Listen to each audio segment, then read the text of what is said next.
So it is now time to quilt the Heartland quilt, and a lot of it's going to be a lot of similarities from last week's quilting of the Modern Charm.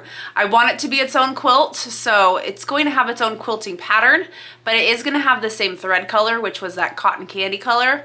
And it's gonna have the same backing, which is this dragon fruit Kona. So I'm gonna piece this together because I have this chunk from leftover from last week, and then adding on to the rest of it to make it a full piece. Remember, it kind of coordinates with this like hot pink innards there, so it's not totally wild card, but this is gonna go together really quick. I think I'm gonna do another kind of the same quilting pattern as last week, a little kind of movement and texture, but not too wild and crazy, so that these prints can still shine and kind of have their own thing. So I'm gonna go piece this backing together, and I'll see you over the long arm.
So we're all basted in and ready to go. Our cotton candy thread is locked and loaded, still on from the last quilt.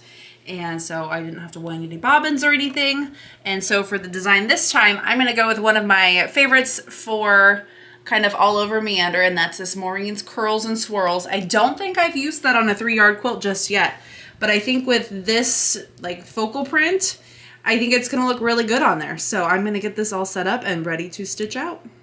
So I went ahead and stitched a second zone because my first zone was a very small partial, and I wanted to show off more of what the design looks like. And I think the Curls and Swirls was the perfect one for this, with this print going on and the points of these and the points that it comes to there. So I'm excited to see this one all come together. So I'm gonna get it set up so you can watch it stitch a complete zone out.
So our front of the quilt is looking fantastic. And then here's a little look at how the Curls and Swirls look on the hot pink back with the light pink thread. Looks so good. So now it's time to get this all trimmed up and put the binding on. And I hear Trixie being a little wild out there in the living room.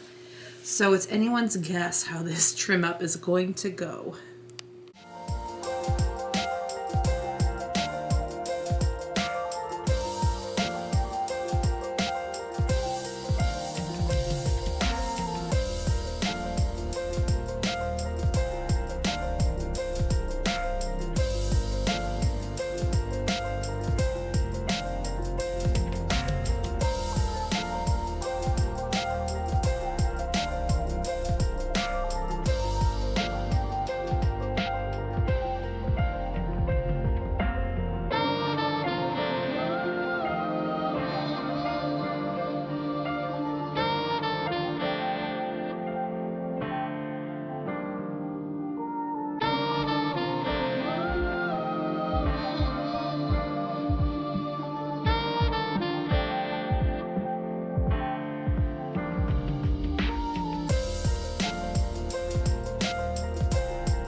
And the Heartland quilt is finished, and I think it turned out really well. I still feel like it has some like watermelon vibes with this block here, and then especially with the back and the green against the bright pink, that dragon fruit Kona color.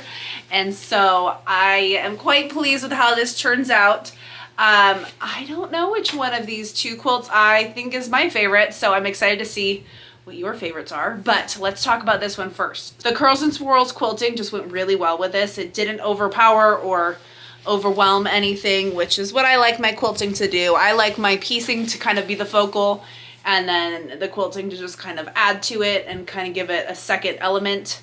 And so I think it turned out really well and kind of matches that mosaic, kind of like last week's did, just in its own little way. And then the backing, I used that light pink thread again, so it just gives a little bit of color on there. And so I did the 2.5 inch binding on this one, so I did have enough, unlike last week where I only had 2 inch binding, and so I got a little more wiggle room. I didn't have to trim up these borders either, so I cut a little ahead of myself and made sure that my quilting was going to be wide enough for this. So, and just only having one border was so nice. I didn't have to battle too many seams laying flat. Let's go ahead, we'll take this outside, do a quilt drop, and then give you the reveal, and perhaps even have a side-by-side photo of both quilts together. So let's go.